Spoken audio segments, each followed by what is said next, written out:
انظر إلى أقوال الإمام مالك رحمه الله، تكفيك هذه.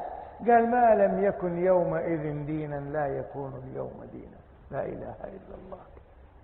كل هذه الفرق جاءت بدين ما عرفه الصحابة يا عبد الله، جاءت بتفسيرات، جاءت بتأويلات، جاءت بتطبيقات، جاءت بقواعد وشروط والله ما عرفها الصحابة رضي الله تعالى عنهم.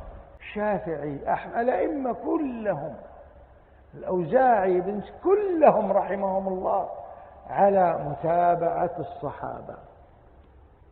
لذلك دائما اترك هذه الشعارات العامة واترك غيرها وارجع إلى الصحابة. هذه الكلمة يجب أن نحييها، هذه الكلمة هي التي يجب أن نتغنى بها. احنا عقيدتنا عقيدة الصحابة.